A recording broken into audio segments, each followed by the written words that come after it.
জানেন, সেদিন অর্ধেক দিন .com-এ ঢুকেছিলাম একটা ধার্মিক মেয়ে খুঁজবো বলে, লাইফ পার্টনার খুঁজবো বলে। কিন্তু সেখানে গিয়ে বেশ অবাক হলাম। আসলে কি তারা দিনদার, নাকি দুনিয়া তার দিনদার? এক একজন মেয়ের এক এক রকম চাহিদা।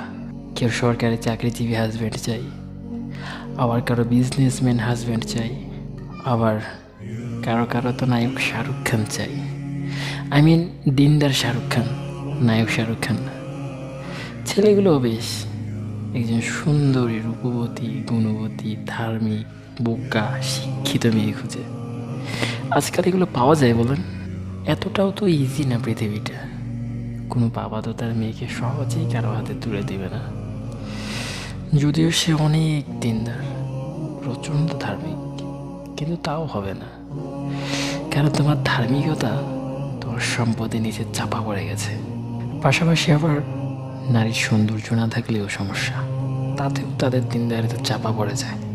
সুন্দর হতে হবে, লম্বা হতে হবে, তা না হলে তার দিনদারিতাও কাজে আসে না আজকাল। কি পরিমাণ দিনদার হলে আমরা এই ধরনের চিন্তা ভাবনা লালন করতে পারি? ফেসবুকে তো আমরা লম্বা পোস্ট করি, ধার্মিক ছেড়ে যাই, ধার্মিক পাত্রী চাই।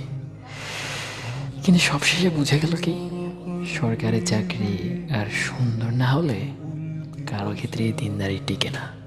আমি অনেক মেয়ের কথা শুনেছি, তারা বলে ছেলের দাড়ি না থাকলে কি হয়েছে, টাকনার নিচে কাপড় থাকলে কি হয়েছে, বিয়ের পর ইনশাল্লাহ ঠিক করে নিব।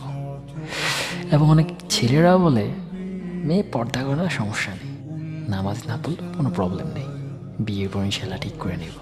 বাট আমি বলি, হেদায়েত তোমাদের বাপ দাদা দেওয়ার সম্পদ না যে বিয়ের পর তুমি দিয়ে দিবে। এটা উপর থেকে আসে, আল্লাহ তাআলা নির্ধারণ করে রাখেন, তুমি পারবা না সেটা ঠিক করে নিতে। সো দিনদার দেখে বিয়ে করো, কারণ বিয়ের পর সেই দিনদার নাও হতে পারে।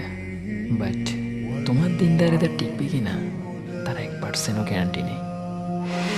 দেখা গেছে অর্ধেক দিন পূরণ করতে গিয়ে তুমি নিজের দিনটাই হারিয়ে ফেললে, তো কী লাভ? আল্লাহ রাসূল সাল্লাল্লাহু আলাইহি সাল্লাম তো কোথাও বলেনি যে তোমরা বিয়ে করে দিনদার বানাও, বাট এটা বলেছে তোমরা ধার্মিক দেখে বিয়ে করো, তাহলেই তোমরা দুনিয়াতে শ্রেষ্ঠ সম্পদ পাবে। আর আমার মনে হচ্ছে না এর চাইতে বেশি কিছু বলতে হবে তোমাদেরকে বোঝানোর জন্য।